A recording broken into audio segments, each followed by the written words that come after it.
All right, we're gonna see if we The are little live actually... button's on. Now I see the Yay! little... I do see it. Improvements. Yeah. This is kind of like when you're formatting your book. Yes. You're like, It's are we live exactly now? how it feels. Are we good? Do we have to change anything? I don't see the chat yet, but Yeah, I don't see chat. Either. No, it is live. I can see it on YouTube. There We are are two good. people Okay. watching us. okay. Okay, Hey. perfect. Hi, two Hey, people. Hi, two people. say hi in the chat, everybody. Waiting for the... Oh, I see. There I we see go. chat. There we go. All right. Look at that. Hey, guys. Look at that. Well, Hi, We Zach. did it. We did I'm it. sweating now. Hey, guys. We did Ashley, such a look, lovely what intro and everything on the I other know. one. Let's just do it again. Let's do it again. Okay. You ready? Okay. Hi, everybody. Welcome back to the channel. Thank you for your patience. I'm Tori, and I have with me... Okay, we're going to do it again, all right? Okay, Not I'm one, ready. not two, but 3 Mintons, all newly minted authors. See what I did there? I like it. Of discovery, and I have no problem saying for a second time that I hope you guys are incredibly proud of all of the hard work that you put into this book, and I'm so happy for all of the success that you guys are already having with it, and everybody's so excited. And you wrote a book, guys. That's awesome. How weird is that? How weird is Right? that? Yeah, it's I so still weird. don't understand it. Yeah, I mean, the bet- book wouldn't exist without Tori's newsletter. Yes. Which... and there's so many other, like, honestly, I'm telling you, you think we're kidding around. I was saying this right before we realized we weren't live.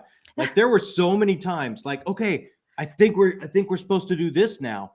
And we would check your newsletters, like, mistakes I made by doing things. And I was like, no, we're not supposed to do that yet. Hopefully it was helpful. I very saved helpful. our ass several times. Good. Well, I'm glad. I think the transparency is something that I think at this point all of us really appreciate about the indie community. And like, failures are just opportunities to make shortcuts for next time and to help other people not make those same mistakes. And Yes. so I think it's awesome. I made a few this round, so Oh, I'm ready to yeah. help. I mean, we were just talking about Atticus. We were talking about the software, to format a book, and we can't wait to be on the other side and maybe help somebody. I think that's the common denominator of the indie community, because it's like, well, if you go through it, it's like, oh my God, I can't wait to help someone not do this. Please don't go through this experience. Yeah. Please don't do it that way. If my life can be a warning to others. Yeah, exactly. Yeah, I mean, that was kind of what inspired the newsletter chain that I did last summer. When was that? Last fall? Whenever that was. That was just like, okay, guys, like, if this can help one person, it'll be a success. So I'm really glad. Oh, it helped us. It helped all three. It helped 3 people. All 3 of us. Good. All 3. That's the nice part about having a trio of authors, is that you can just times 3 everything, It was In many ways. Yeah, in many ways. Yeah. I keep saying, I don't know how anyone does it by themselves. Like, it's so difficult. Oh my gosh. With 3. Yeah, it was so hard with 3 of us. It hasn't happened yet, but if anyone were to come forward and say, this part of the book really sucked, I go, nah, Dad did that one. See? It's your get out of jail free card. Oh, that was Jad's chapter. We tried to tell him. I did it with the copy editor, Jacob, that it was just be like, well, this chapter is not in such good shape. I was like, yeah, that was Jacob. That was me. Yeah. Yeah, I mean, that is the one thing about being a solo author, is that you well, if it sucks, it's my fault. Hello everyone in the chat. Welcome. Everybody found us. That's awesome. Oh, that's Sorry amazing. for the snafu. Restream did a thing that I wasn't expecting. It was like, we're not going to connect you to your YouTube channel. Who would do that? So why would you want to do that? Yeah, and we would have been fine just to hang out and talk with you. We were having a good time. Oh yeah, we don't need you guys. We were having a good time until Tori said, wait a minute, I don't think anybody else is here. Hold on. What? Yeah, we were doing great, man. Hello, everyone. Hello, everybody's here. It is a party, Anitha. You guys are like within basically 2 weeks. Yeah, we are. Is it sinking in at all yet? Not really. It's 2 weeks away? Yeah. Basically, yeah. Look at that. What is the time? And that's Oh, a no. no. That's a hard no That's a for hard Jacob. no. Oh, that's terrifying. Uh-oh. I So mean, do you feel like you've got everything kind of like mostly in order, or are you still last minute running around a little bit? no, I think we finally when we pushed order to get everything in to sign and send out. Mm-hmm. I think, but up until then, because we started, and we should have read the newsletter closer. We did our developmental letter, and then it's like she did a pass of copy edits, and then we tried to get some early readers for blurbs and things like that, and we were finding out, oh man, there's still a lot of copy we should really edits. have somebody go Yeah. through really a fine-tooth comb. Yeah. So we got our copy editor so late. So at the 0 hour, we're still finishing copy edits, doing the page layout, Mhm. getting everything ready for order. So it's like it was so frantic there at the end. We were so Yeah. stressful. Yeah. When we hit order for everything to come in, and like everything got here, where it was a pretty big finish line. Like it's been pretty, but There's today, a very heavy and side. packing and Yeah, I mean Yeah. that was like, but I don't think anything equaled the stress of that Oh, no, no. that moment when we said we need another editorial pass, and we are Yeah. very late in the process. Yeah. And well, now we know. yeah. Yeah. You can write a newsletter. Yes. about it. Now we know you can go really far with the editors, really Yeah. far. Yeah. And until they're giving you notes on like basically like the sentence down to the character level, Yep. that's when you know that you're ready to Right. move on. But I had no idea how detailed they could be. Oh yeah. And I used to write grants for a living, and and people would give me editorial passes and whatever. I just had no idea how detailed it could get. Yeah. Yeah. So that was surprising. That was shocking. I feel like honestly, every time a book comes out, you could set the release date like 3 years in the future and still have like right up to the wire things. Yeah. This was kind of our stretch, actually. I think we had an original release date, and we were like, that seems too soon. Per Tori's newsletter, that seems too soon. Yeah, that is true. That is true. That is Tori's actually what conversation Don't we do it. had. Don't do it. And it was good. like around the time, like, all right, now it's time to order books. We've still got copy edits coming in. And we're looking at the calendar going, oh, no, this is not going to work. Yeah. Well, I mean, May is a lovely month to release a book in. So I feel like you made the right decision, you know? Yeah. It'll be We have great. such amazing company too. Right? Yeah. Come on. Yeah, I feel like, so for you guys, what for each of you, what part of the writing process, because this is I love talking to people that this is like your first process through writing a novel, and what part of that process surprised you the most with that you enjoyed more than you thought, or that was harder than you thought it was going to be? Oh, that's a good question. Who's going to go first? I'm going to have to go last. Yeah, I loved the surprises, Tori. Like I loved like getting through a scene and saying just like, this character showed up. I don't know what they're doing. Yeah, is that fun? But they want to play. Yeah. And the guys would be like, "What are you doing?" Who is that? I was like, they're just really important. And those are the characters people say they love the most. So I feel like those are kind of little gifts from the universe, like you're going to pluck them out of the story universe. Or if your heart is open and they show up on the page in the process, I think that's magical. I think they're just parts of the process that are just freaking magical. Yeah. And that's it. And you're nodding, it. It's just, yeah. I mean, those are the parts when they happen. I'm just like, that's a good day. Yeah. That's a good day. And then when you get to when you get to that night and you show it to Jacob and he's like, no. Absolutely not. No, you're not doing it. I was like, yeah, I am. Yeah, I am. It's coming. Trump card. Yeah. So that was what I would say that I learned the most, is that because I wrote a short film before we did all this, and it was just me. I didn't have partners, so I could plot it all out however I wanted and stick strictly to the plan. No one could tell you're me to you're change the it. plan guy. Okay. I Oh, love yeah. to plan. I Yep. had like He a really, wall of really, note really cards pushed me to and outline. You were Love the it. big Yeah. outliner, and that was a really big lesson for me. But Mm. and we would like there were many like almost drafts like where we were first writing the book that we would get maybe 20% of the way through and we have this perfect outline, so I thought at the time. And then mom comes in and is like, here's this totally new character. And I'm like, what do they do? And I'm like, I have no idea. Yeah. That messes up everything's done. What do you Yeah. what do I Yeah. do with that? Just sweat pouring down Yeah. Jacob's Oh, and face. he would be Uh, adamant about it, and then she would come back the next day with pages, and it's like, well, we can't cut him now. Like, look what you did. You know. So now that's been my number one thing that I've learned. Anytime that, because Dad, you do it too. And anytime that either of them come up to me and go like, I have this idea, the first thing I do in my brain is like delete the entire book and just listen to what they have to say. Yep, we're just gonna put a pin in that, and we're gonna take a deep, calming breath. But it works every time. It's Yeah. worked. Yeah, I think that was a big surprise to me too, because I'm kind of a planner. I'm along with Jacob in a way, and I think I said earlier today, it's like the amazing thing was when we found out what each of our strengths were when we're putting it together, learning how to just leave that alone.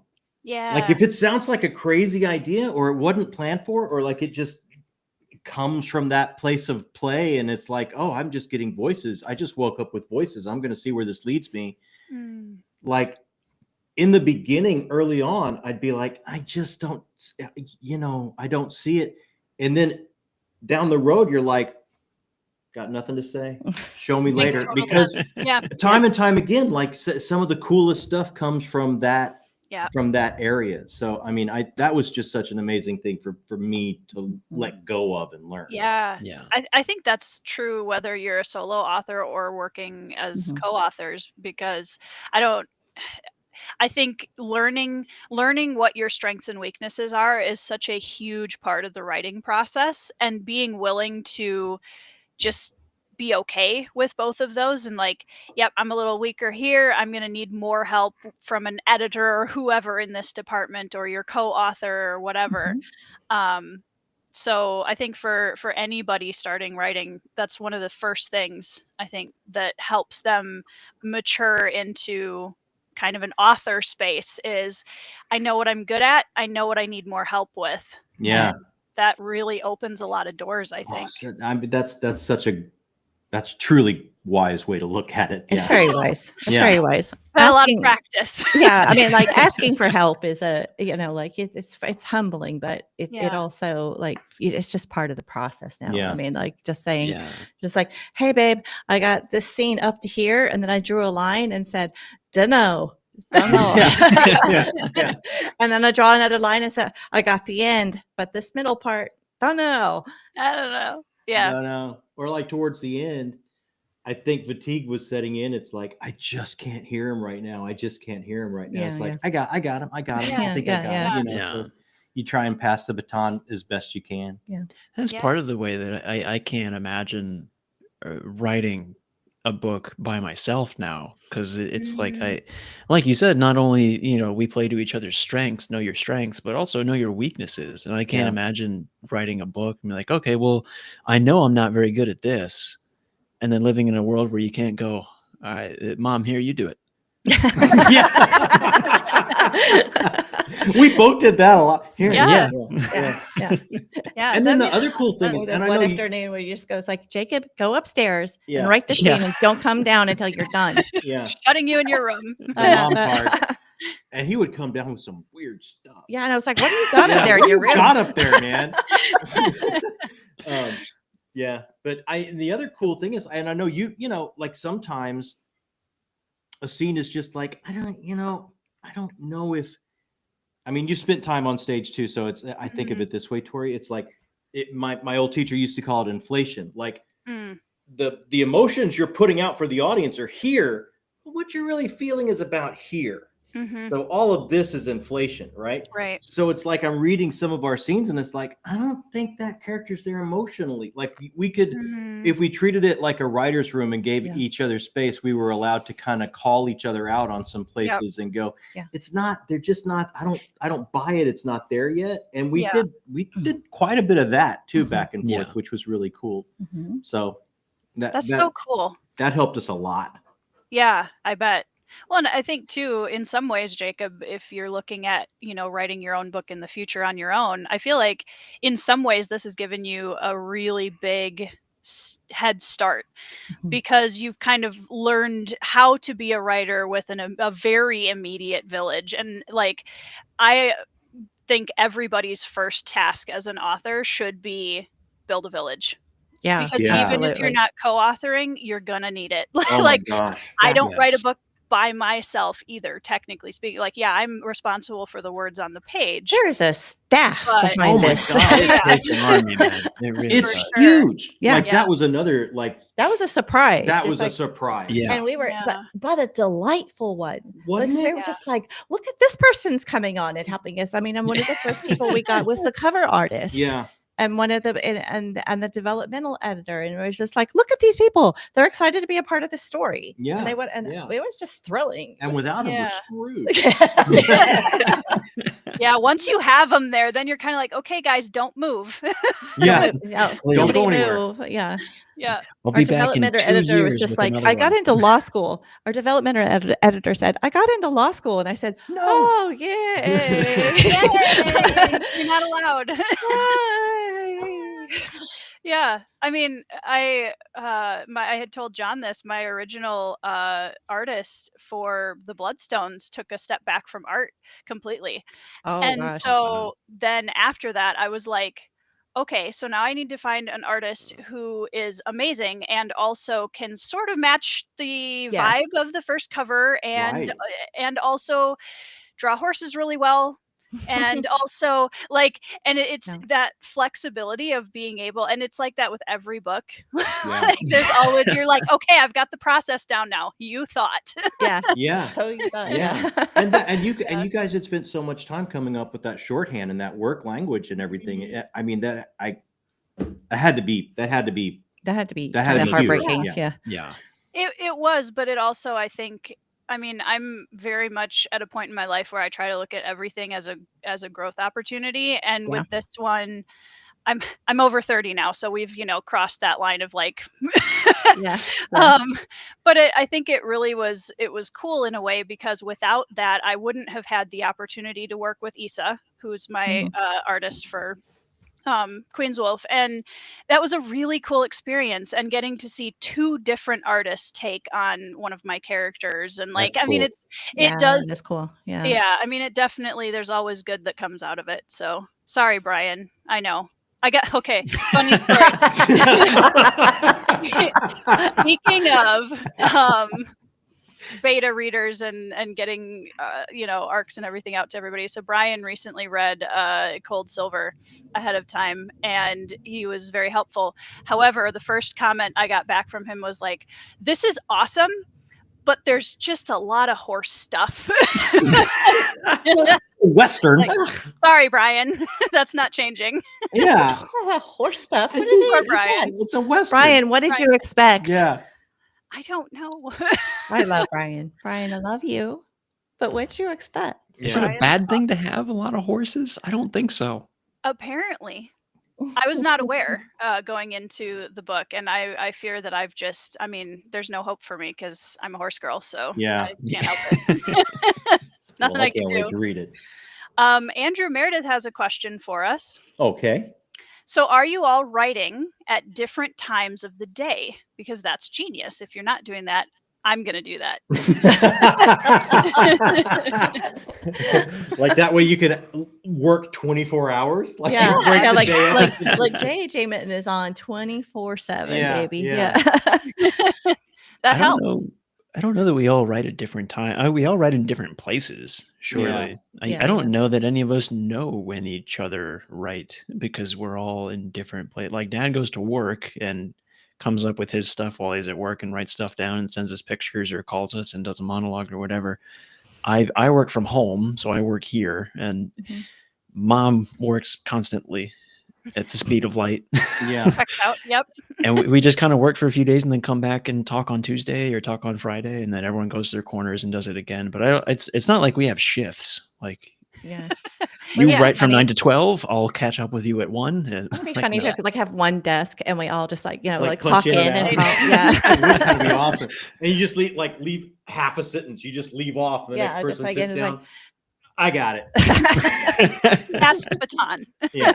Well, I'm fascinated by that. So how do you guys go from like, you know, Amy has an idea, Jacob's got the outline, John's coming in with some ideas and kind of like you're all these moving parts that are one author, and you have a book that Yeah. somehow all of these whirling space pieces came together and made a coherent novel. How did we go from point A to point B? I honestly don't think we could have done it if we hadn't accidentally written book 3 first. Yeah. To now that all of us kind of have the same view of what the world is and the kinda where it's tone going. and what the Yeah. characters are and where we're going. But now that we have that, like one of our favorite things to do is like cover the dining room table in butcher paper and just fill Love the it. whole thing out. Yep. Yeah. And we do that in person. And you know, Yeah, here's we're the all three in outline, the room here's where these usually for characters that. go. Yeah. And usually when the 3 of us are in the room together, it moves fast. Things go Yeah. very quickly. Mhm. But after that, you know, you walk away, people digest what we talked about. Now I come up with my own ideas, and then we come back together and probably do butcher paper 10 to 12 more times Yeah. Yeah. Yeah. until we have, you know, okay, here's what's going to happen. And Yeah. always leave space for Mom to discover a character that breaks everything. Yeah. Yeah. Yeah. That's You need true. those. I'm a big fan of those characters. Those are the Apparently ones- they're those are important. The special ones. Those are Yeah. special. Yeah. But I Yeah. mean, we do butcher paper and character arcs and all of Yeah. it until we end up with literally like a scene list, like a shooting list. Mhm. Yeah. Okay. And then like maybe we don't see that scene and Jacob's like, I see that scene, and he'll literally do a storyboard. So we Cool. could, being a visual artist, it's like, Yeah. this is where I'd set the camera. This is what's here. This is how I would shoot it. This is how. This is the floor plan. This is the blocking. This is the lighting. This is the whatever. And So then cool. like sometimes he would send me like clips of movies or images, and then I would send back. I was like, I like this scene from this movie. I like this pacing. I like this kind of music cue. I like this tone.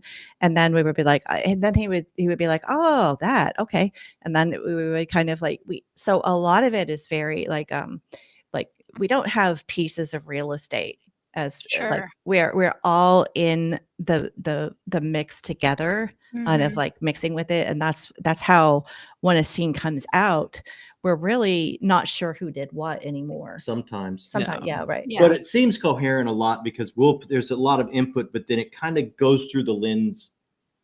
You know, I mean, That's we've taken turns at a draft, or Jacob's done Sure. something, but before it kind of is done, it kind of all goes through a writer's lens to make it that's I mean somewhat seamless. for two reasons. Number one, hopefully one day Jacob will have a graduate degree as well, but that would be it's like, because okay, now I can see, not that I don't need an editor, good Lord, but like I can see, so, I can throw out some tricks here and some of this, we're going to do this and do this. And Yeah. then when it's all out there, like I just work faster than the guys do. Yeah. So I'm able just to be like, and Teach here me we your go. secrets, please. It's Oh, it's really man. just It's about I have to It's say, weird. like, there getting are rid of your times fear where and just being just like, Mm. I'm gonna mess up. I just Yeah. go for it. And Yeah. we would come know. home from work sometimes and be like, I have 32 pages. And you're like, what are you talking about? I don't even But I have time didn't- to read this. I but have to I- eat. And but I didn't work for the past 3 days, and then it'd be like, no, it's coming, and I got it. And then Yeah. so everybody has their own pace, Yeah. Yeah. and everyone's Yep. And then we different. go through the pages and make suggestions and yeah. yeah. And then tell me just like, I'm not scared by this, babe. Try it again. Yeah. Mm. I think the only way that it comes across as like not one voice, or it's not three different voices. Like, oh, Yeah. that's this person's line, that this person's line is. It's all one seamless thing. Is because we've all had our hands in it so many times Right. that it Yeah. becomes something entirely separate from the three of us. Which is very cool. Yeah, there'd be times where John would be like would read a scene that like maybe Jacob and I worked on together. Like we would sit at the table and Jacob and I would just improv and bounce lines off of each other and say, "That's funny. Let's do that. Let's do this. No, that would be cool." And then we bring it to John and he would read it and then talk about it afterward. And he would say things that were not in the scene. Mm. And then Oh, that Jacob was and I always would so funny. No, and not then only like would he say Jacob and I things would that, like low key write it down like yeah. not only would he not And only then would he take say credit. things that aren't in the scene, but he would say like, "Oh man, I love when this happened in that scene." It's like, that never happened. What are you talking about? It did appear. Yeah. But it does now. It does now. We're Yeah. noted. Yeah. Yeah. Well, it's so cool, I think, when you're able to, I mean, all of us have different life experiences and different areas of interest. And I think it's so cool that you can really see, like, I was amazed at how instantly cinematic this is. And I think that makes a ton of sense, with Jacob's background. And then the characters are so, I don't even know how to describe, they're like larger than life characters. And that makes a lot of sense with like the theater background and the storytelling background. So you can really see when an author's or group of authors passions are like infused into the story, and combining three of you in that just kind of makes it, like you said, its own thing, Yeah. which is very cool.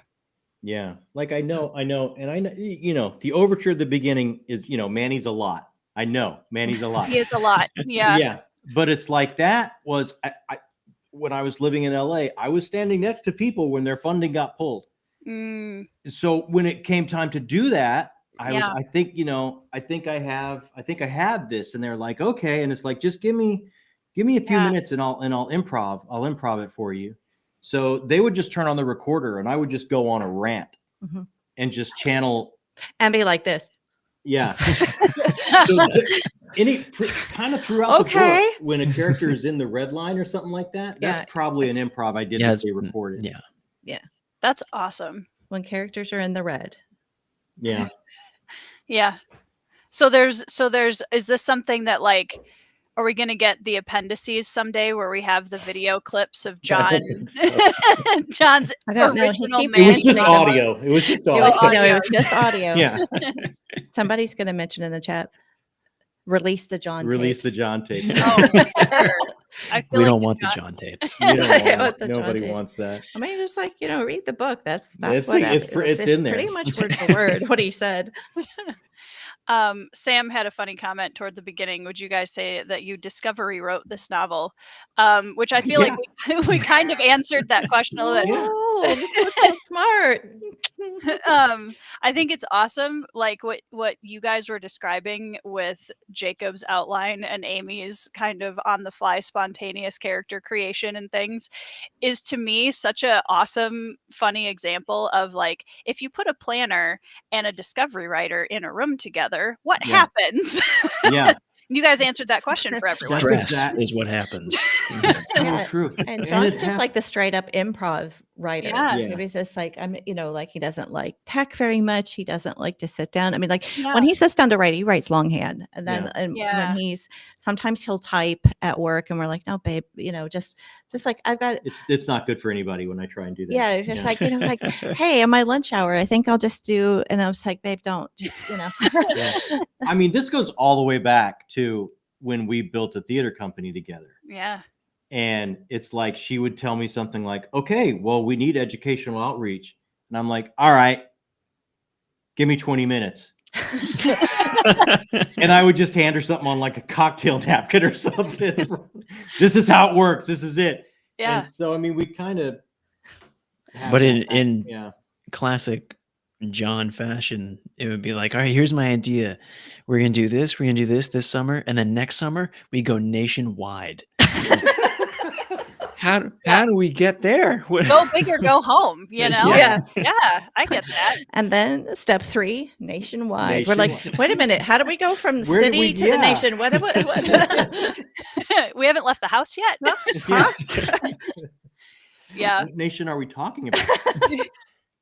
I have a lot of respect for people that really heavily outline. I am much more on the discovery writer side of things, and so I'm always I need to learn more of how to get myself to stick to at least some form of an outline, and I've slowly started like leaning more that direction, because I think like you guys, I'm sure with a story, you said 5 planned books. Right. This is a big series, and yeah. they're not tiny books, and there's a lot going on. There's a bunch of POVs. I feel like you have to have something like Yeah. to lean back Absolutely. on, you know. Yeah. So I'm learning how to. So when you're going to outline, Jacob, what is your like starting point? Do you start with Sweet. like just kind of the framework of a scene, or Let her have it, babe. Go ahead. I listen to a lot of really weird music, which sounds like love it? weird Yep. advice, but Nope, I love it. Talk about that, like how you like where a character starts and where a character ends in the scene. That's where you want to. It's where you want to yeah. be. There's your Well, that's what I framework. do. Is I like to come up with certain things that like, oh, I'm listening to this song and I see this character doing this. Maybe that's something like we call it buckets. Let's have, if book 2 was just a sequence of buckets, I have this scene in my mind that I want to be somewhere around here. I'll drop it in that bucket and we'll pick it out later. And then once it comes time, like, all right, it's time for this scene. Let's make sure it fits here in our, big sequence. And now we have this character and we have this scene. How are we going to make this happen? We have point A to point B. We need them to be at this emotional state and then here to be able to get them to the next spot. Or just And objectives. It's just like, this is where this character Yeah. starts at this Yeah. scene. And then by the end of the scene, we need him to be here because he's got to be elsewhere. And so like, you got to get here. And then we Which is have what our we're doing little now. decorations, Yeah. that Yeah. are inside. Just like I had this vision of this happening, and so it's your little sprinkles. It's your little like Christmas tree decorations you throw on. But you and, know, like, our where does it outlines fit? aren't crazy fleshed out. Like They're No. not crazy fleshed when out. we have a They're scene not. list, we'll come a scene list like, okay, this scene and this person and this person in a room, they do this and they end up here. Next. Well, The scenes themselves are not really fleshed out, but on the Yeah. macro view, we have to. Like Yeah. that's kind of what we're doing right now. Is like we're But- taking this organization, point A to point B, and then some events in the middle to get them from there to there, and they all have to line up. And then we'll move into chapters, and from that, you kind of have to let discovery writing happen. Right. Yeah. But then, like, what as kind of like maybe like a second or a third draft condition would be like to take the framework that like Janny was pressing on us, which Yeah. is the like and sometimes that's just like kind of retooling a scene, Right. which is a character gets an external reaction. An external stimulus, and that reacts to that, has an emotional moment, and then another stimulus comes in. So when you do a scene like that, or when you string together scenes like that, and you make sure that any of your backstory or any of your characters taking a pause to take stock are all structured correctly, so they're not interrupting your Right. scenes. So so I feel like that is something comes in on top of that kind of first blow through. Right. And I don't think it's coincidence that we did the first blow through, and then Jenny's like, no, this is what you got to do now. Yeah. And it was like, well, I mean, I did find it easier to do when we had something to mold and something to work with. And I'm curious to see like how this will work now that we know about it. Now that we know that a scene works best with this. It's not even a formula. It's just a framework. Yeah. Like the same things could happen in a scene. A lot of times we were just reorganizing them on the page and making sure just like you aren't interrupting your own flow and getting in your own way. Right. And everybody knows that scene, right? And I think a reader might feel a little just like a little internal, come on now, don't do this, is when like maybe like two characters are having some dialogue and there's an objective, or maybe there's an arguing, and then somebody will take a moment to say, your sister you met back in 1940. Oh yes, and remember And that then, time that then we you had. It look was at like, her and- stop yeah. interrupting the momentum. Yeah. Get on with this. We can talk about your sister later, but Yeah. like, and then so it's just an appropriate time where I think as a beginning writer, you want it all on the page immediately. Like you Yeah. don't trust your reader very much Yep. to say like, I'm going to talk about your sister, and we're like, well, then I'm going to explain about my sister, and then you just like, no, just hold it. Yep. You could like trust that you can come back to that. Right. Don't interrupt your action. So that was the big thing we learned from Janny Yeah. the first time through. I mean, like, Yeah. well, the first major rewrite that we did Yeah. was that. And part 1 had to be completely blown up and put back together. I mean, part 1 was in the worst shape. The other ones we were able to kind of, like retool. Massage a little bit. Yeah. Yeah. Yeah. So that was really interesting. Really, really educational. Yeah. But really quickly with Go ahead. oh man, what's it called? Outlining and kind of the relationship that we found with discovery writing is, I think the thing that we learned is I'm so sorry.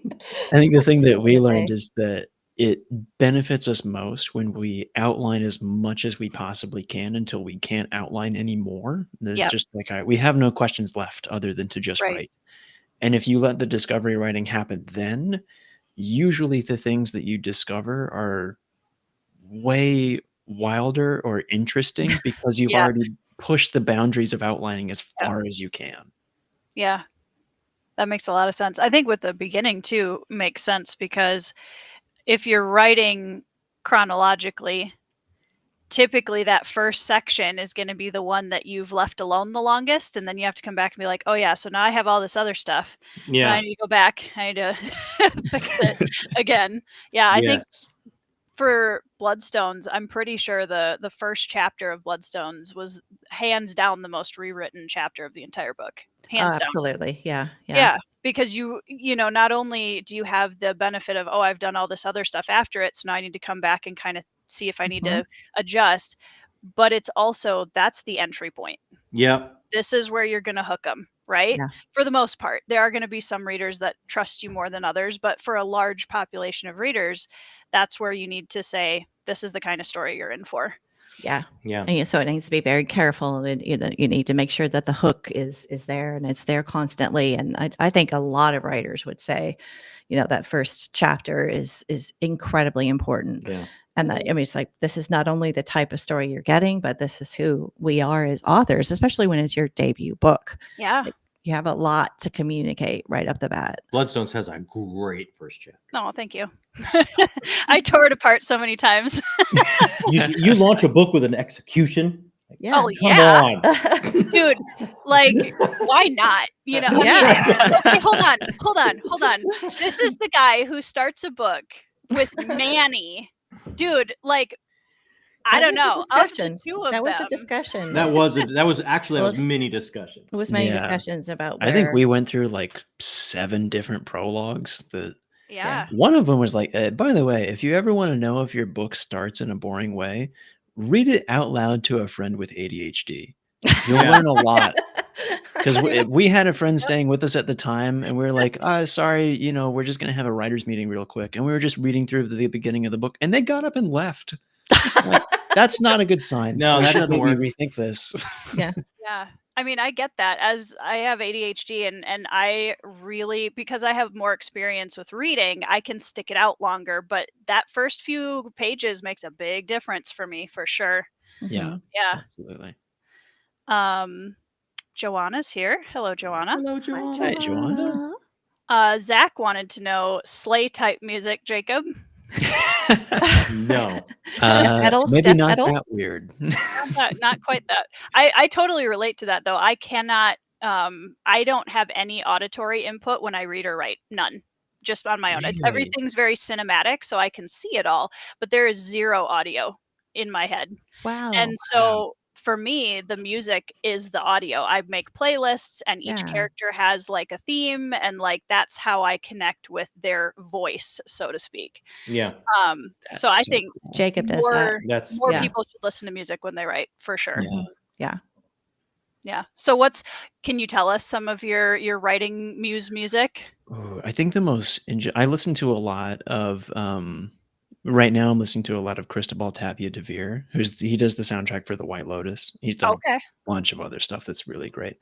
But there was one artist that was really interesting that you actually found, Mom, that we referenced a lot.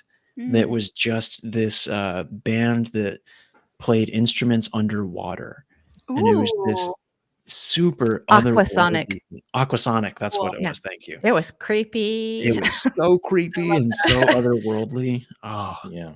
They would sing underwater. It was just, well, that's not right. and it sounded like whale songs. It Yeah, was it was. so cool. Yeah.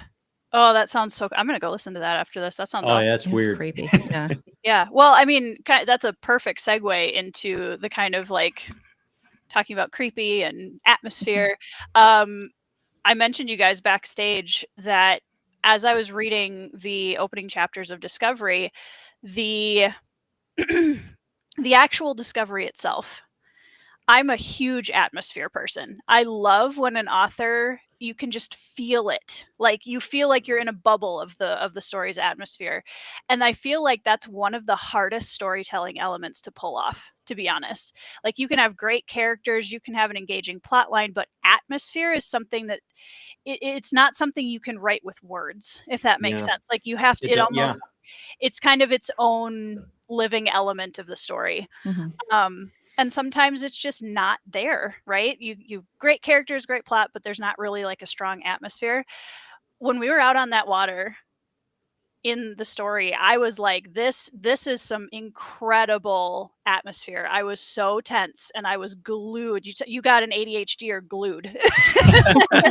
So congrats on that, for what that's worth. But I really, is that something that you're cognizant of when you're building the scene, and how do you go about creating that immersive atmosphere? Well, that was a scene that we had a hard time getting that Jacob did have to storyboard. Well, it depends if you're talking about like there are kind of two scenes that are like, one is the newscasters Griff's approach, Yeah. and the other is the Discovery itself. Right. And the Discovery itself was one of the very first scenes we wrote. Yeah. Even when we were writing book 3, that was in there. So that was really early on. And then the scene where Griff, the newscaster, is approaching the dive site after the Discovery, but it comes first in the book, is another scene that we had to make sure had its own type of so there were 2 scenes that were supposed to be creepy, and they had to be different types of creepy. And a lot of how we were working with that was using counterpoint and using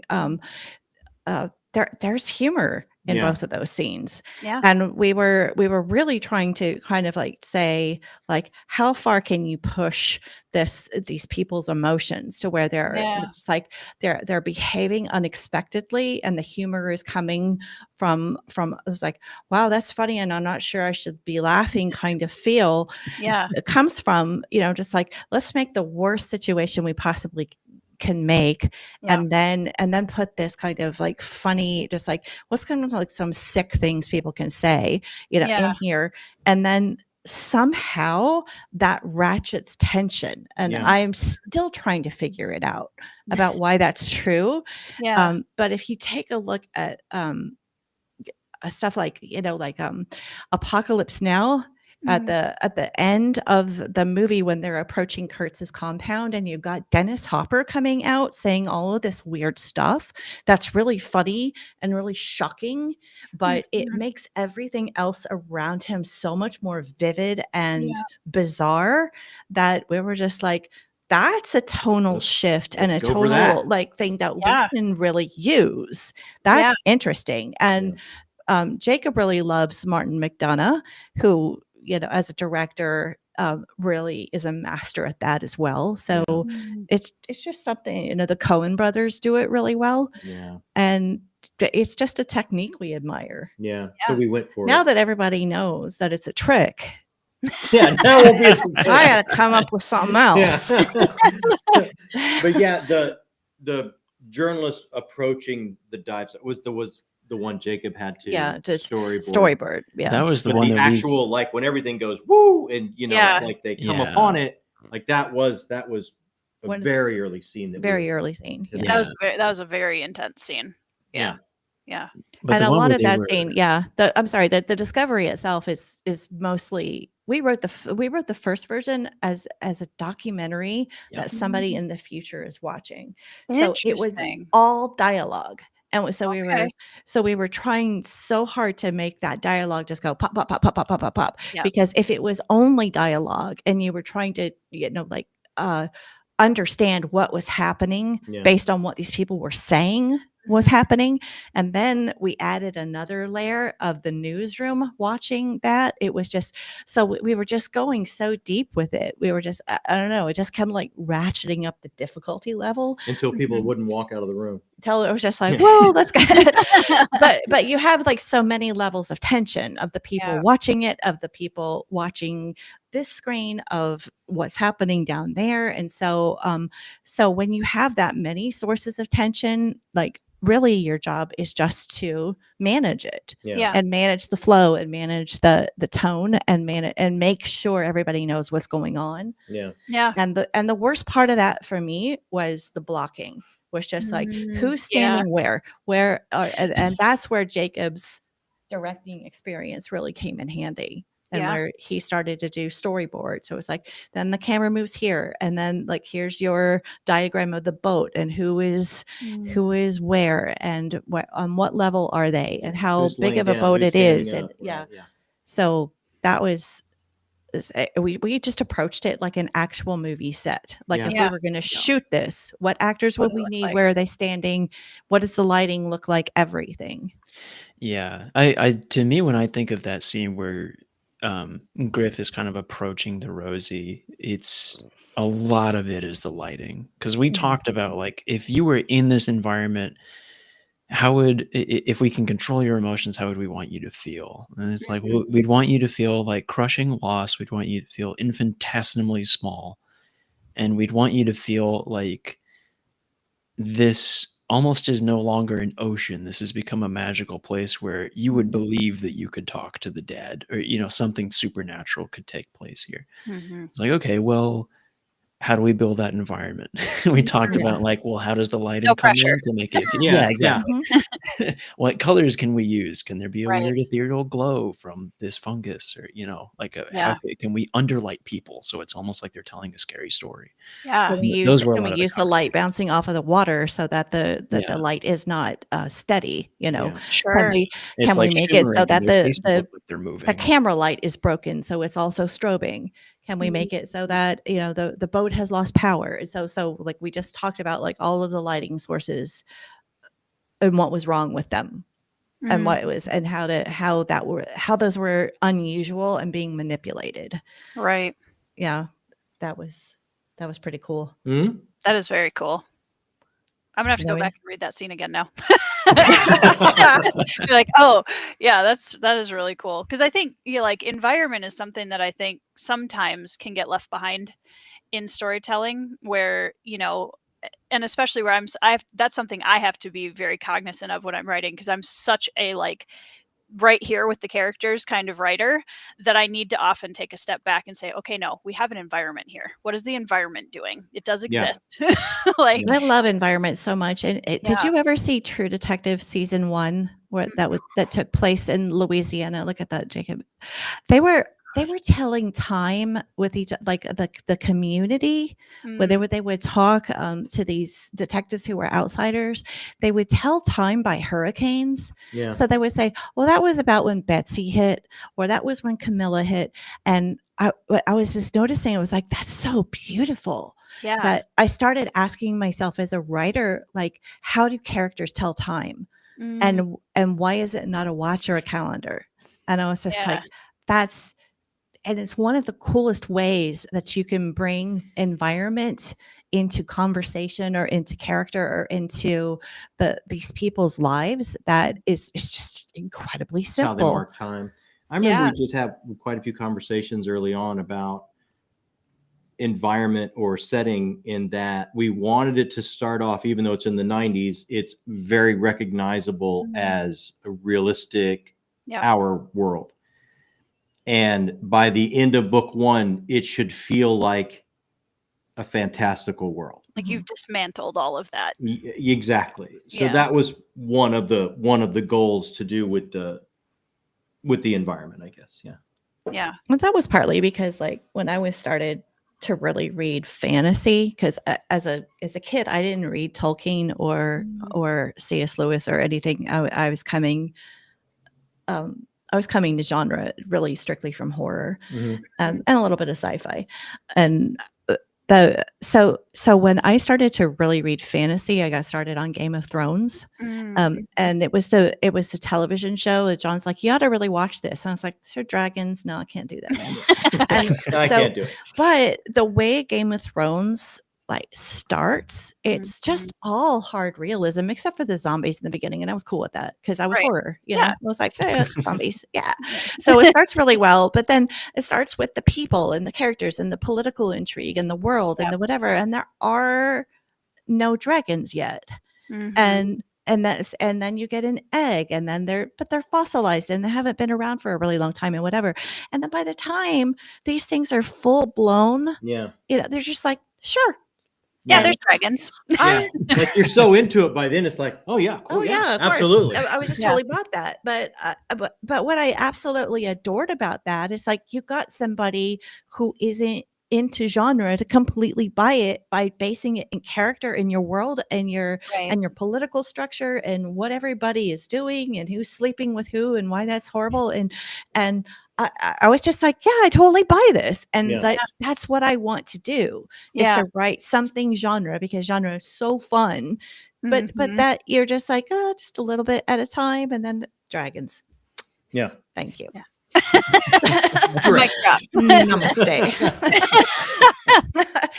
Well, that kind of goes into a question that I brought up a little bit backstage before we started, because, and I think quite a bit of my audience, I know there's some people that are more familiar with it than others, but I'm definitely brand new. I don't read horror. I don't watch horror. I'm brand new to cosmic horror. I had to look up, like, Googled it. I was like, cosmic horror. So what does that entail exactly? What is that?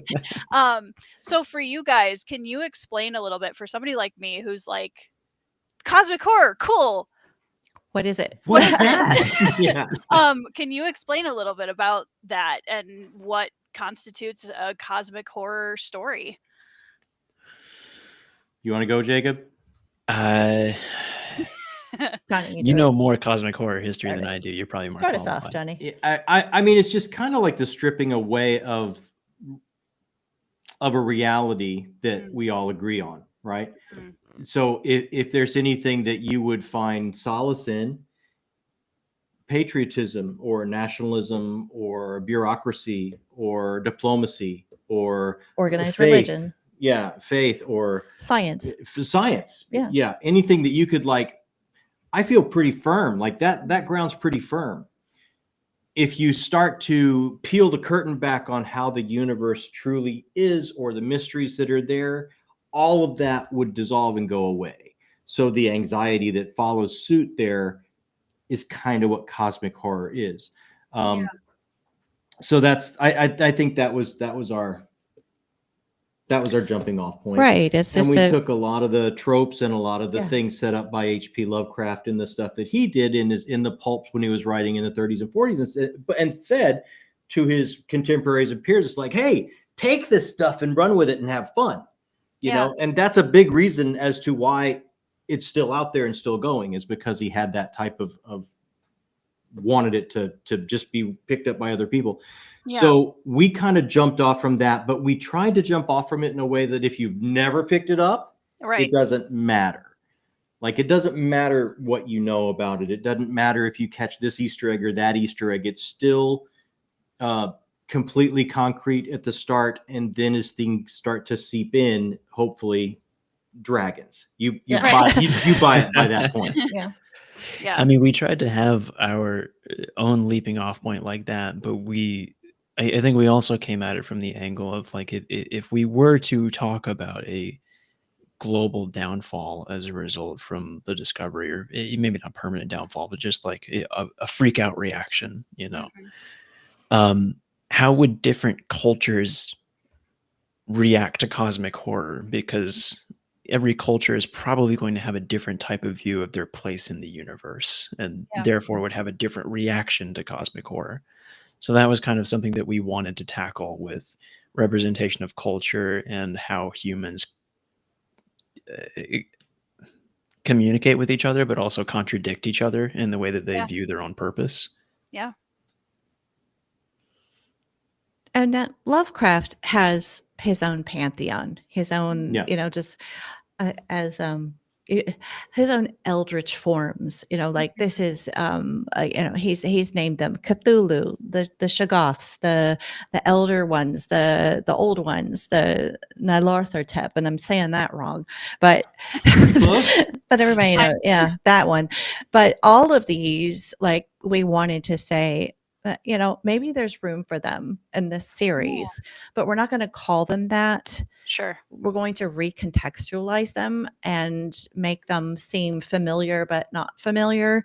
So any of that, like anybody who's read Lovecraft and knows that, they can identify, oh, that's that, and that's that, but you don't have to. Yeah, it doesn't matter if you can't. We're starting from square one, and we're describing these things so that you can have an entry point. Yeah. And so, and if you, like me, I'm not sure, like, the shape of Lovecraft's monsters. I was just like, really, am I supposed to find that scary? It's so bizarre, and so like, it just wasn't working for me. That I'm just like, how can we make that a little bit, like, reframe it a bit so that it's a little bit more, like a tangible thing that you can react to. And then there's just parts of Lovecraft that we outright disagree with. I mean, not to mention the fact that he's just like a horrible sexist and racist, but also that we're not quite on board with his view that humans are insignificant in the universe. We're a part of the universe, and we are. The Earth is a fantastical place, and it's an enormous place, and it's got a lot going on. So we wanted to say, just like, hey, maybe humans do have a little bit factor of skin in the game here. Right. Maybe we can, but not so much that it's just like, oh, on the surface, and it's our guns against their guns or whatever. I mean, like, we purposely leave guns out of it, because it's just like, there's no gun that's going to take care of this problem. Right. Right. Yeah. Like, it's like, we could drop a bomb on it, but it's not just going to make it mad. So what we've got all of this going on to the point where it's like, humans have to find something within themselves. It's something else that they're bringing to the cosmos, besides the weaponry and the arrogance and all of these things that I just think are overdone. Quite frankly, they're just like, what else? What else do you have when those things don't work against this thing? It's like, you've got something so big and something so unknown that you're like, that your nukes ain't gonna work. What else you got? Yeah. Well, I mean, that I'm curious with something like that, because I know Erickson has talked about, there's a character in his series Malazan where he's just such a big, like, super powered character, right? Animander Rake. Well, John, you've met him now because you I've read one book. I mean, he is awesome. He is awesome. And I'm trying to remember if it was an article or an interview. I can't remember, but I think at one point Erickson was asked, would you ever write from Rake's POV? And Erickson was talking about how, like, he tried once, and it was like, Rake is just too much. Like Yeah. he's such Yeah. a incredibly like powerful character who's like ancient. Like how do you Yeah. even, so is that something like, how do you approach creating a being, like a cosmic being of that magnitude, and like give it the kind of gravity that you want readers to take away from it? I love that question so Yeah. much, because like if you've ever seen Seinfeld, you would know that like making Kramer the center of that show like would just like you would just You'd Kramer the blow show. out too Yeah. early. You're just like, you can't Right, you right, can't handle that.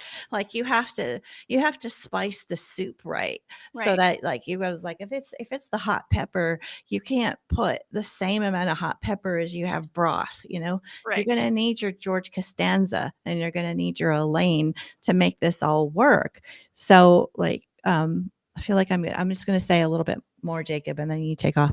That I just realized that I was like, I'm so sick of my own voice today. I just think with it Oh, I love it. that that when you start to get into these things, these elder things or whatever, that we did have to just be like sparingly, Yeah. you know, Yeah, just like a little bit. And that's a lot. That's a big thing in the book two that we're unknown. talking about too Yeah. now. It's just like, it was like, I think we should do this, that, and the other. It's like sparingly. Yeah, but you know what though? It's amazing you brought up Animander Rake, because what, even from just having read Gardens of the Moon, right? When Animander Rake comes on stage, particularly in the end, right? And you're starting to get more, not from his POV, but you're starting to understand more of what he is.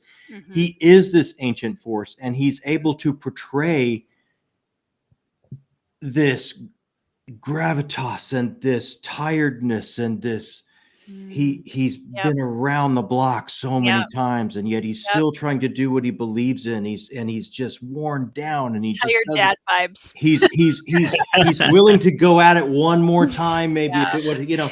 And It's I just like love, the old Lethal Weapon partner. Where it's yeah, just like, and but the cool thing about that is I that should have retired. What is I he saying? love like kind of marrying, like, well, what do humans bring to the table? Maybe there is something Mhm. special. And it's like, if you had had a force that had lived amongst humans for so long and seen all the frailties and the beauty, Right. how would it have changed that Right. ancient force? And what would that do to them? And how would they look at things? And how would they start to bring on board some of that bizarre dichotomy that humanity is? And Yeah. what, you know what I mean? So it's all that kind of stuff. And I think, I Yeah. mean, I've only read the one book, but he does kind of capture that in a way from Yeah. what I've Yeah. read.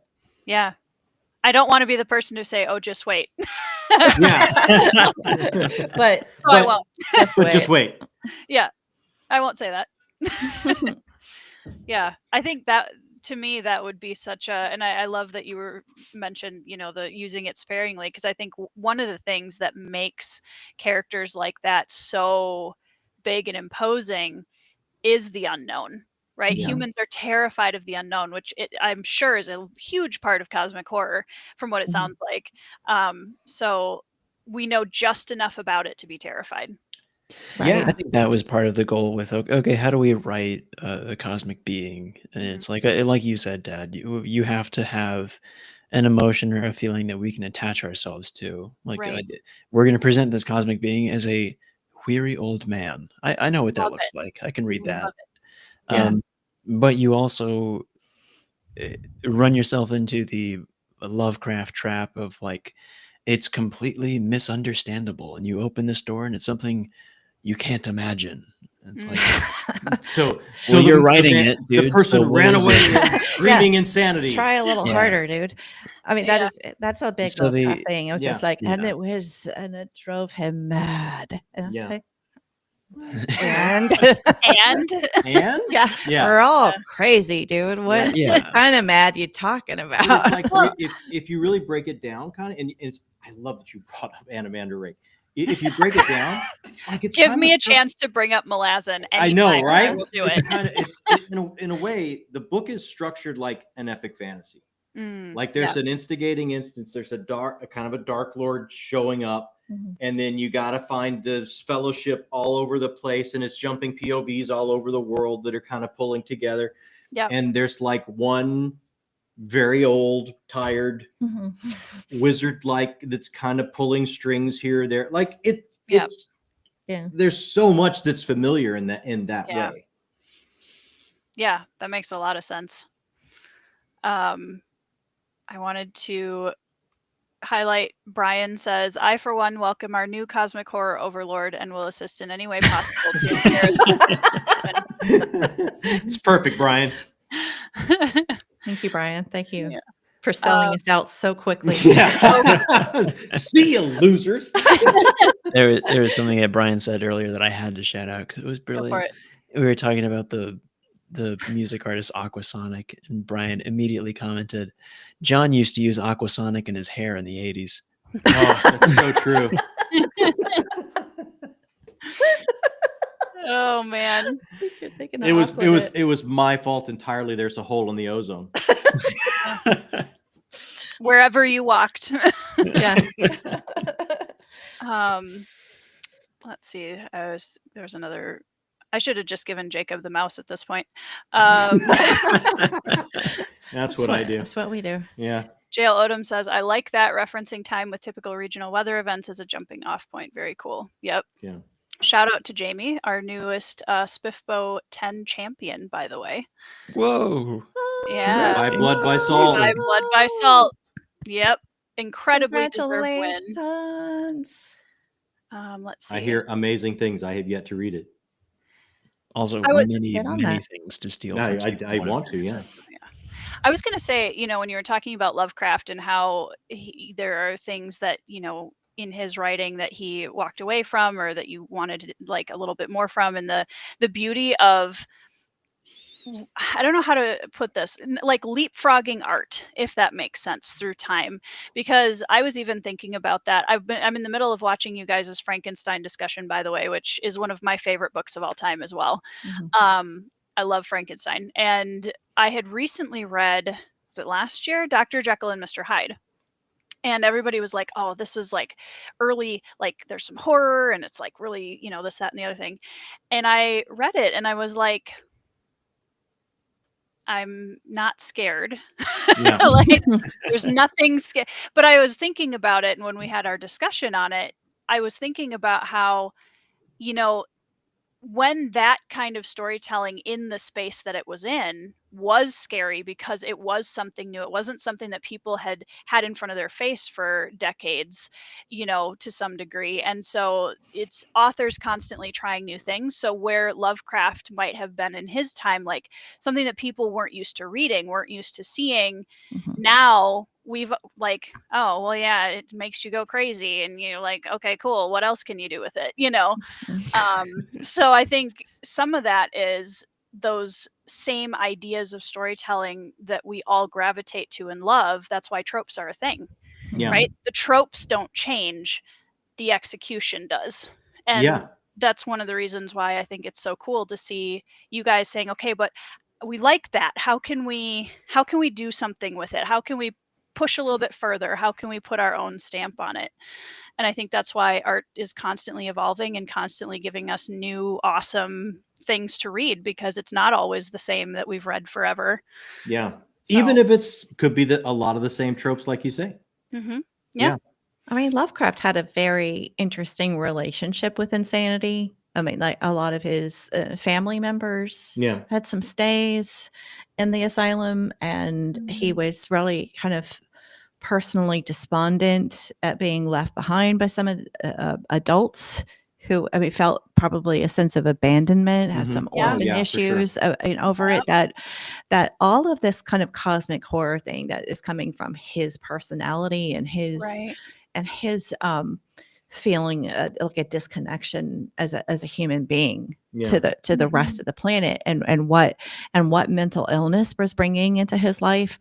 I think just like when I read that about Lovecraft, I was like, I'm starting to understand how much his stories are just just representing all of these things that he's afraid of, which is, it's like everybody's afraid of the dark, of course, but more specifically, it's all of these things that are out there that when your mind is cracked open, and we can call it insanity, but sometimes people just see things differently. Like we know that now, like schizophrenia just might be parts of your brain, like, how like you can have an internal voice like maybe you're reading and there's that voice that's always there.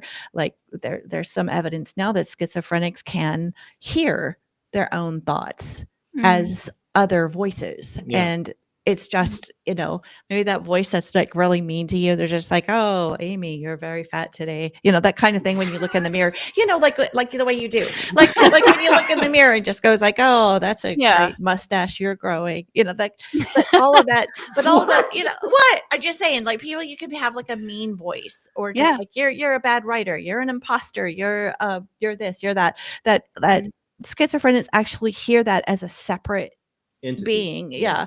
So all of that we're starting to know is just like when your mind is cracked open, like these things can scare you and like how that would have looked, in the 1930s. Oh, yeah, totally it's just different. Like, and now it's Shoggoth. Now it's Cthulhu. Now it's, that's, I mean, that's kind of cool to me when you really crack into the human psyche about, what is scaring them and what is leaving them behind. Yeah. And how he used his personal journey to create. Yeah. I think we all do that in different ways, right? Whether it's the experiences we've had that are things we're really passionate about or experiences. I think so much of storytelling for me, and I think a lot of authors who kind of pull out some of the, it's a way for us to look at things that are hard for us to understand or things that we're trying to work through. And I think part of that is bringing back the wounded child a little bit, Oh, yeah. Absolutely. As you're writing and giving it a chance to breathe a little bit. Andrew Meredith always jokes that when I write a biography, I should call it every novel a therapy session. And I think it's so true. It's so true. Yeah. And it's with Jekyll and Hyde, I thought it was really interesting because a lot of people talked about how that was kind of some of the first literature that really tried to delve into what they would have, later called multiple personality disorder, which as somebody who is diagnosed with that, I think also going back and looking at that now, it was part of the reason why I was like, okay, this was like such a caveman view. Right? And like, okay.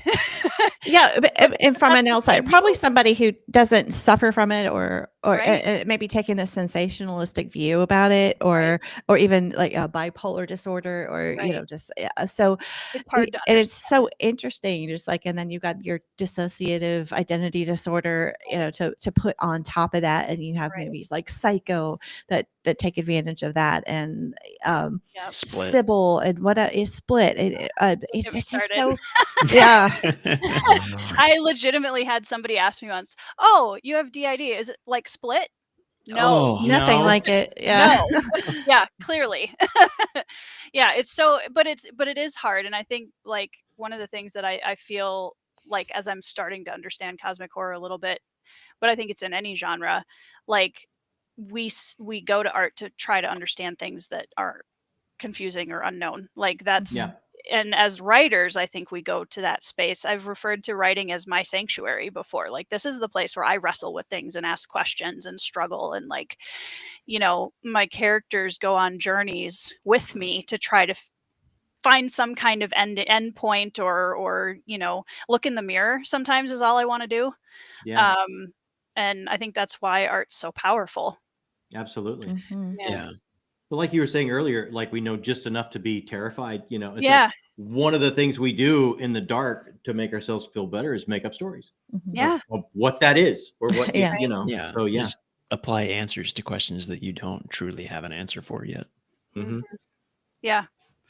I am a little behind in the chat, so I want to make sure I give a few people a chance to say something because we could just chat for. We're not ignoring you guys, I promise.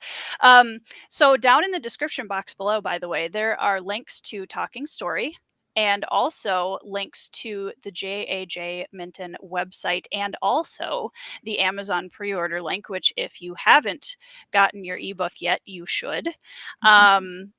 And I think that's officially where you can find it right now, right? Did I miss anything? Okay, cool. But speaking of newsletters, they do have a sign up for their newsletter as well on their website. So you should also. And there is some sample There's a couple you can download a sample chapters on Okay. the website right now. Yeah. Awesome. Amazon won't have that until publication date, which is May 15th. But if you want to take an early look at it, Yeah. You it's can on do our that. website. You can see Also- who Manny DiMartini is. Yeah. and be horrified in all his glory. Yeah. Also, just to like curb expectations, our newsletter is not nearly as cool as Tori's. We Oh just, no. every once in a Yeah. while when we have The a one thing that I to put talk out about, like you'll get 3 an times a email. year. Yeah. Every once in a while, when we got some news, we're going to put out an email, but it's not going to be like Tories. Don't No. get all No. excited or anything. Guys, I literally so this is one of those things where that I'm not a planning brain. And so what usually happens is about every 3 or 4 months, I'm like, I should probably tell my newsletter people that I'm doing something. I should definitely do that. And then I'll forget for another 3 or 4 weeks. And then I'll finally send out an email. That's usually what that looks like. So I definitely will not spam anybody either. Yeah. I know. Yeah.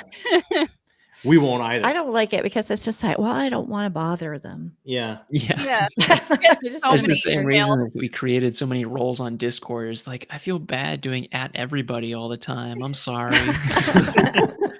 Yeah. I just add everybody in my they're used to it. Get over it. I usually only do that for major announcements and like video live streams and whatever, but Mhm. I have a smaller, more private community too, so that probably helps where I'm not adding Yeah. like 900 people. So that helps. Yeah, that's Yeah. It's a lot. There was a question earlier, and I don't know that I'll be able to find it, but are you, and I don't want you to feel obligated to answer this, but would you tell us how many did you do well on pre-orders? Did you hit a milestone for pre-orders that you were aiming for? Yeah. We wanted to do as well as you, Tori. That was quite literally the goal. I mean, we didn't know what to expect. I mean, didn't. we hadn't Yeah. I written was like, a- are we a going to get book before. 25? really Are had we no gonna- we were idea. we were terrified. We're like, I have no idea what is So going we to thought, happen. I mean, we thought anywhere from, I don't know, 30, 40 people I don't know. And then we thought, I don't know, maybe, I don't know, a couple, I have no idea. And Yeah. we ended up, what was the total number? 455. 455. Wow. So That's amazing, you guys. For a first book, we were pretty blown away. pretty And- blown away. yeah, we were and looking at the list of people, and it was like, these aren't our parents. These Yeah, aren't like Well, I don't know these people. I don't know. Some of them you know. are. some of them are. Yeah, some of them are. But And it was kind of cool. It was just like, these are my junior high school friends right here. Yeah. Here and here. Yeah. Yeah, look at that. Yeah. But yeah, no, So we were cool. pretty shocked and stuff. Yeah. Yeah. Because we talked about it on the channel, we put out the website. Go to the website if you want a signed copy. Yeah. We're going to do a pre-sale kind of thing. Much like you do. Yeah. And we did not know what to expect, so we were literally blown away. That's awesome. But it was so cool because like when we were doing like the mailing, and you have to decide, like when you're an indie author, just like, well, I don't know what to charge for postage. Oh What my do you- God. I don't know. Yeah. But you have to tell people what to charge for postage. I was like, what did Tori do? Yeah. I'm increasingly concerned that setting any kind of standards. Oh no, you did really well. You did have really no well. idea, Great. Tori. Then we finally figured out that, like, if this, I think we spent like an afternoon just like, oh, I think I figured out what she's doing here. I think she's got the idea. I think she's got it. Well, it's We so got to do what hard Tori's because, doing. Like, We with- added and removed books from a cart on your website for 4 hours. I'm glad it was helpful. Hopefully it was working that day. I have to big shout out to Matt on Books because the day before, he's in my acknowledgments in Cold Silver, because the day before I did the pre-order launch, my website wasn't working. Oh no. Like the day before, I was just like a mess. I was in tears. I was like, and Oh my gosh. panicking. And I knew Matt did some website stuff, and I was like, Matt, have you ever worked with WooCommerce and like WordPress? And bless his heart, he got on a call with me and helped me talk through troubleshoots and stuff, and we got it work. Which is, I am not a techie person, guys. So the fact that Wow. we got it working again, I'm so excited. It actually That's worked. amazing because Matt is in Germany, so that's Yeah. a severe time. Yeah, that was a serious. It was. Thankfully, I Serious think I fan reached service, out yeah. to him at like 2 PM my time, so it wasn't like 3 AM for Yeah. him at Oh least. God. But yeah, he was great. So I put him in the acknowledgments because I was like, my website was not working, and Matt definitely helped me figure it out. So Yeah. villages. It's amazing, and that's the other thing that we're humbled by just over and over again is Yeah. the people that will, oh my gosh, I don't know, I have to ask, Mhm. you know, and it's like someone will always answer like Mhm. gracefully and Mhm. happy to be there, and like And I don't said if you even have know any- this person that much, Yeah, but yeah, I know yeah. they would know the answer to this, so I'm going to Yeah. kind of reach out, and it's like they would like Yeah. respond. Yeah, just like this, yeah. you know, they'll be like, "Hey, I'm at the gym, and while I'm lifting weights, I'm going to tell you all about this." And we're like, Yeah. "Wow, Well, no, you thanks." could tell me later. Yeah. No, it's cool. I remember when a few weeks before, well, no, it was a couple months before Bloodstones came out. I was like, you know what? I'm just going to do it. So I sent a DM to Ryan Cahill, and I was like, all right, what am I forgetting? Yeah. And he was great. He was like, all right, did you do this? Here's like a few things that you want to make sure. And one of them I had completely forgotten. And I was like, Mhm. this is why I asked. Yeah. That's who but- actually That's who that's was at who the we gym. That was who was DM'd at about. the We had a gym. question. Like, I know Tried he's to get worked all- with him before. I'm gonna DM him and ask about his experience. Yeah.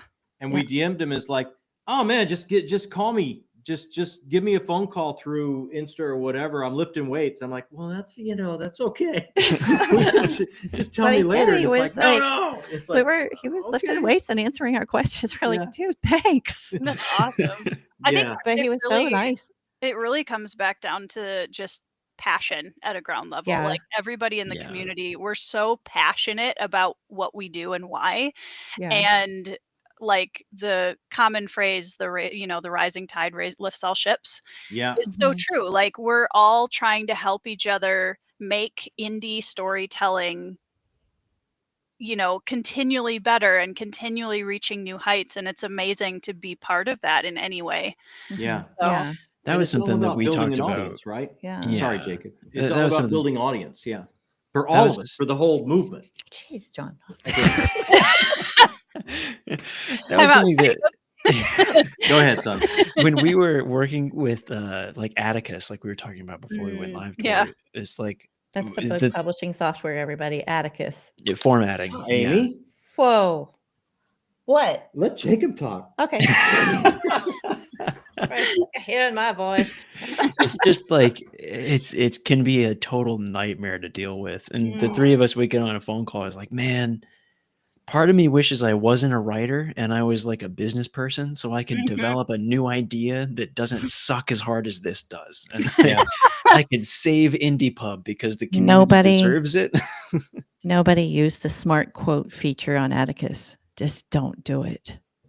No, you know how like didn't the it like smart delete quotes, 50 of our pages or something Look, like that? No, that's not what it did. Like, you know how like quotes should have the curlies, Yeah. curlies at the beginning and the curlies should be going.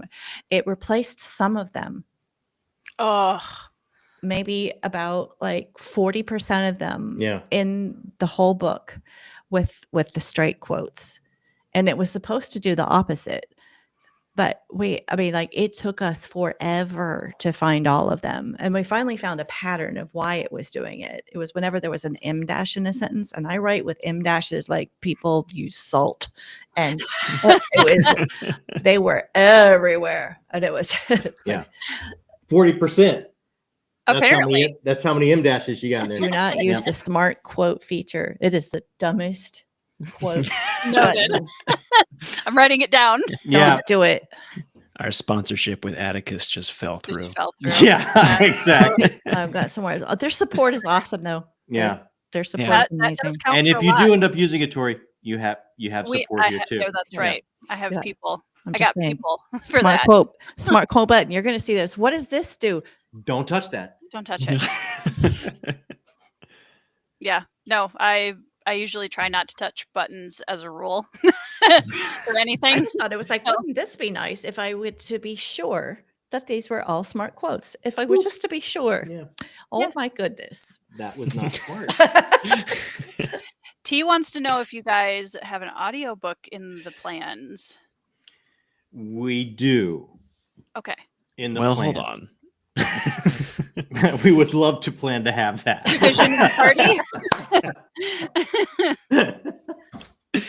We have an audiobook in the plans in that we've met and said it'd be cool if we had an audiobook. That counts as a plan, definitely. Like, a lot of people like audiobooks. We should do that. We should do that. Yeah. Yeah. No, we've been working on it.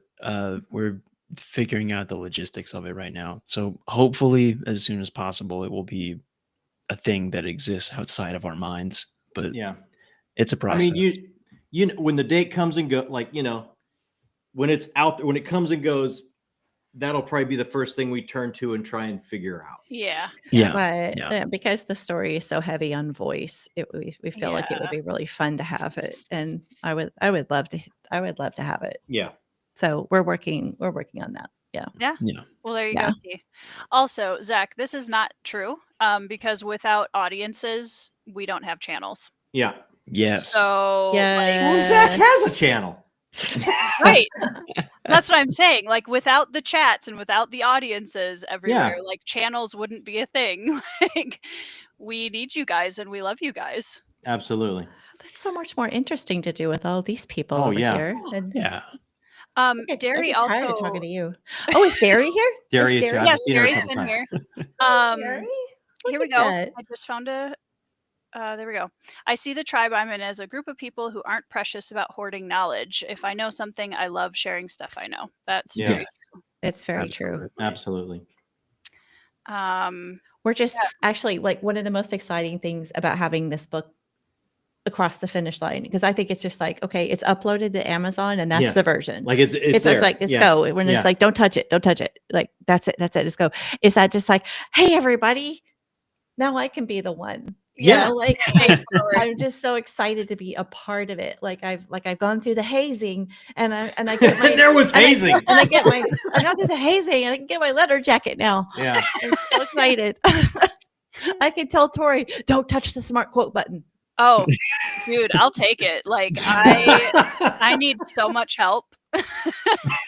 One of the things that I told Andrew Meredith, who also has had the patience of a saint as I've been pulling all my hair out with formatting and stuff recently, is that because of the way my brain works, when I do this again for my next book, I will have to relearn it all because my brain does not retain this kind of sequential processing stuff, which is really helpful.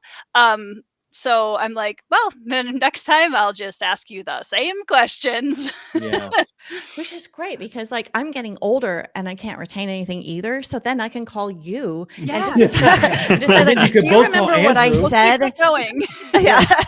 You're like, yeah, and maybe we can get our book release schedule just to be just like a little staggered so that you'll retain just enough knowledge. So I can say, do you remember what I said about the smart quote button? Yeah, don't touch it. Thank you. See, that's the thing. I decided to release Cold Silver slightly after you guys so that I could like watch everything you were doing and then just copy I it. don't know why you did that because we were doing everything you were doing. Yeah, we kind of copied everything from you. Yeah, so. just follow your own We've newsletter. already started. Yeah, we've already got it going.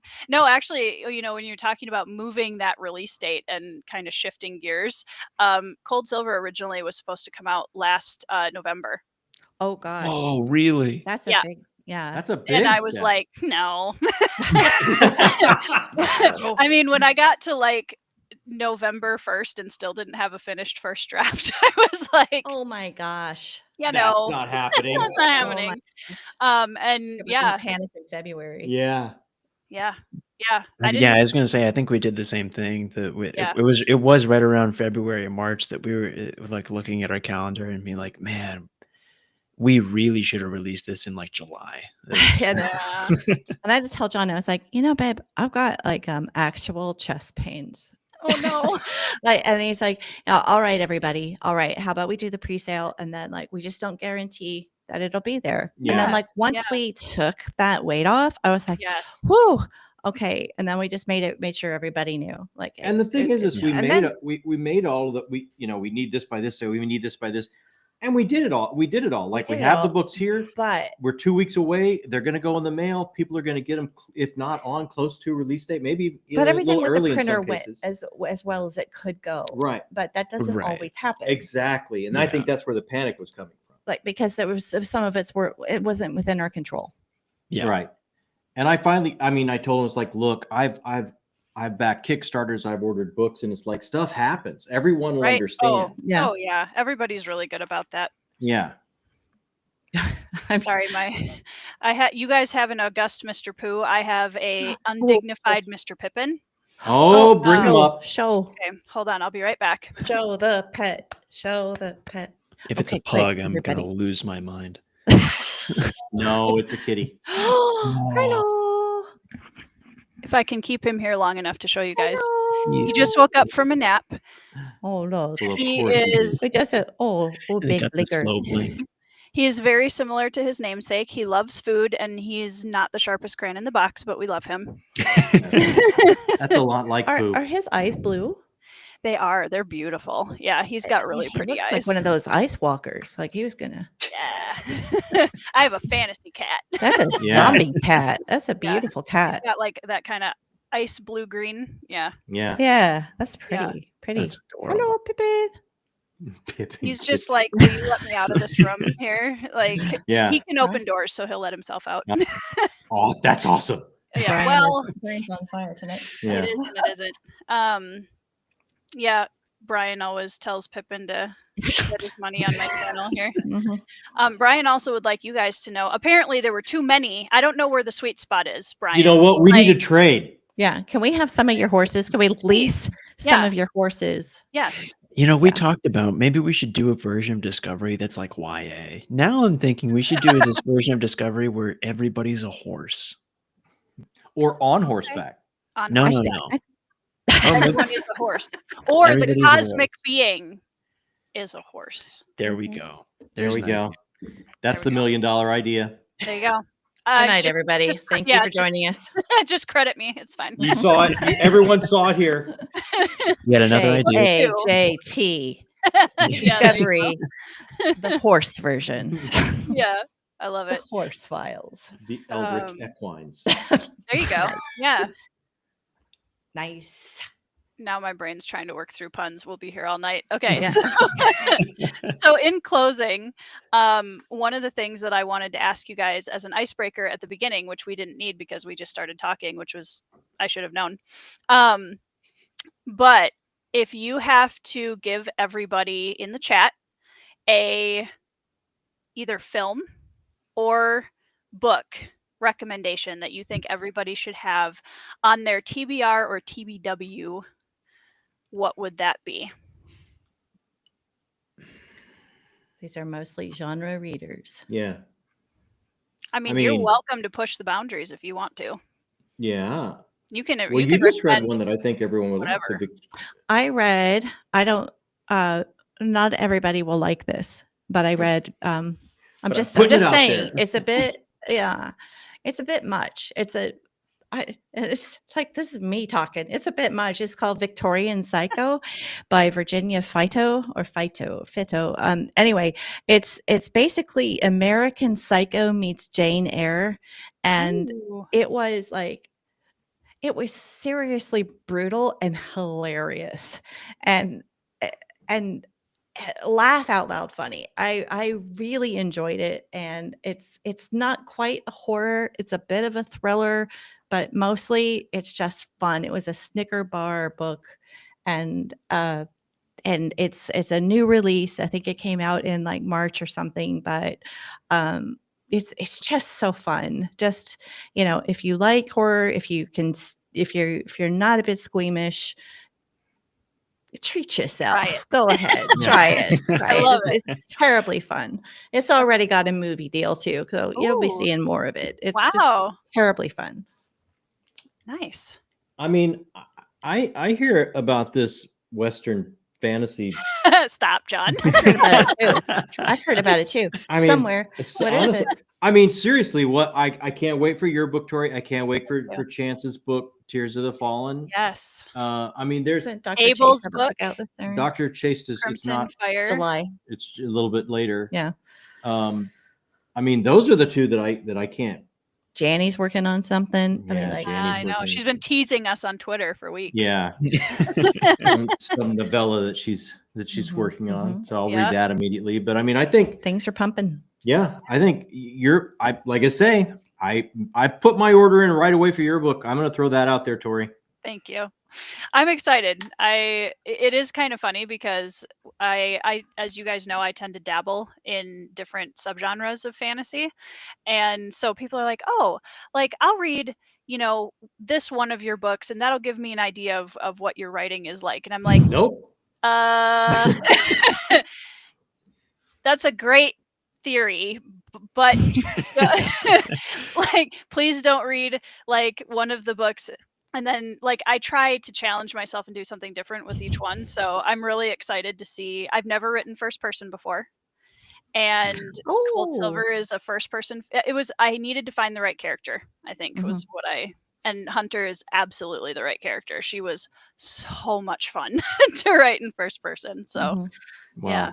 I love Bloodstone so much. Like the last Thank time you. I think it was the Brothers Gwyn, I put something out there about indie recommendations. Like I had to pull out Thank Bloodstone. you. It's like Yeah. military fantasy that delves into the theme of identity. Like it was so well done. I can't wait to read Cold Silver.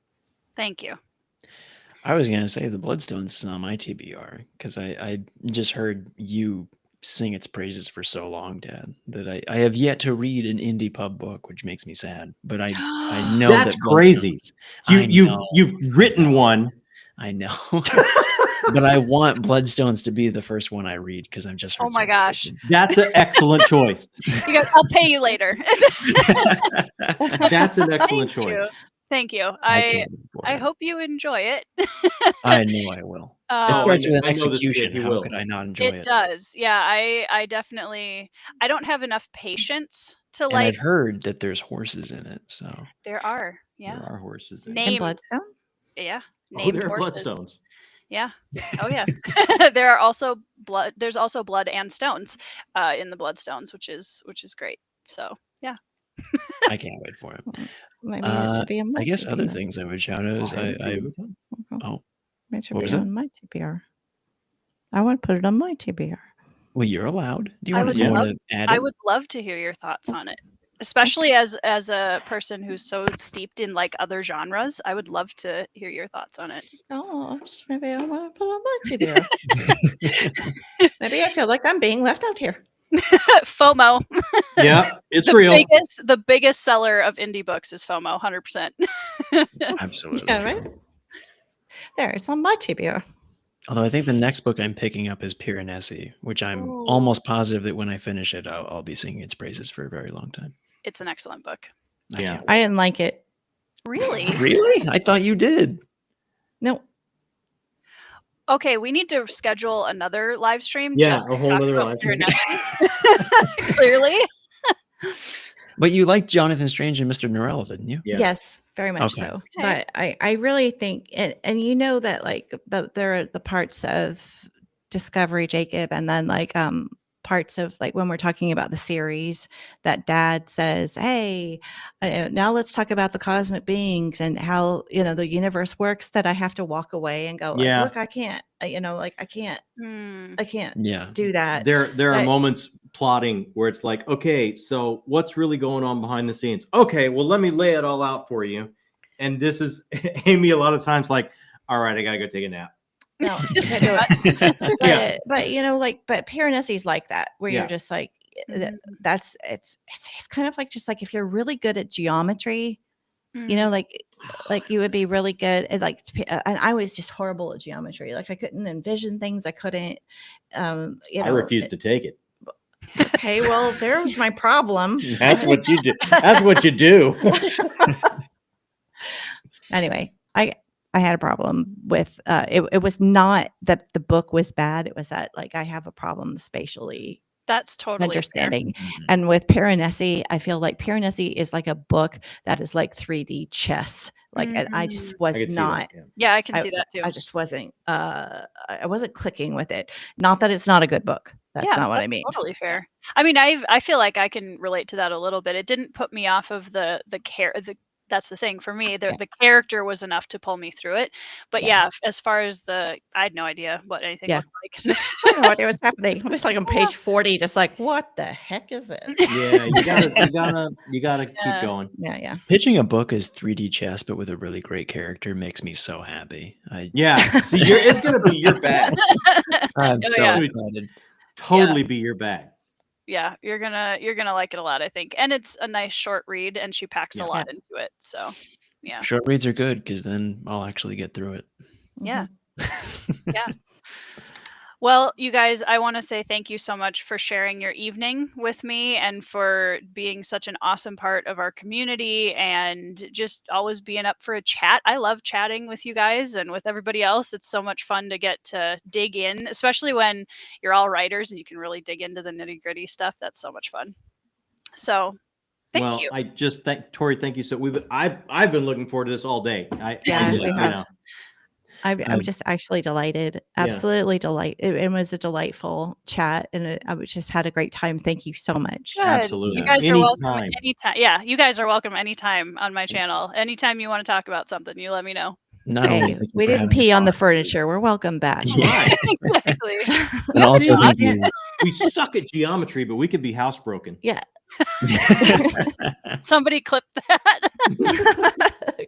Geometry, but we can be housebroken.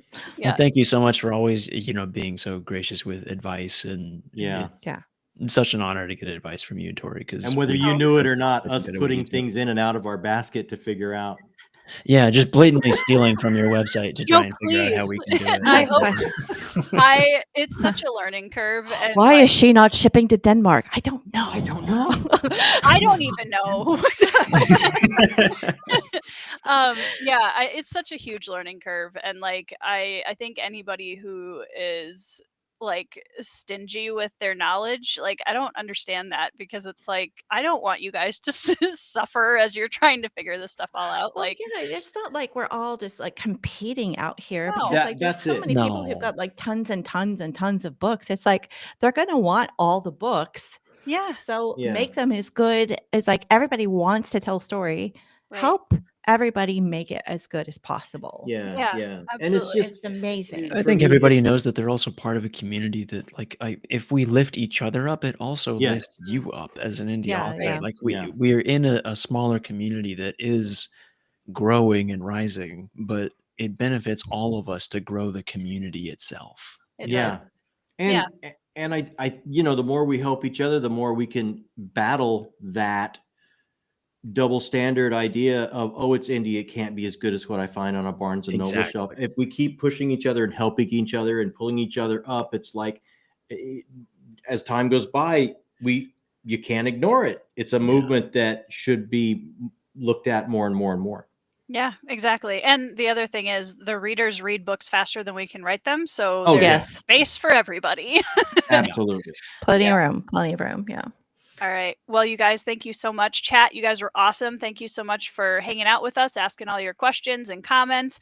Once again, go down in the description box below, because there are links to not only the Talking Story channel, but also places where you can find out more about Discovery and links to the website and all the good things. So please go and click all of those. And I hope you guys have an awesome evening. We'll see you in the next video.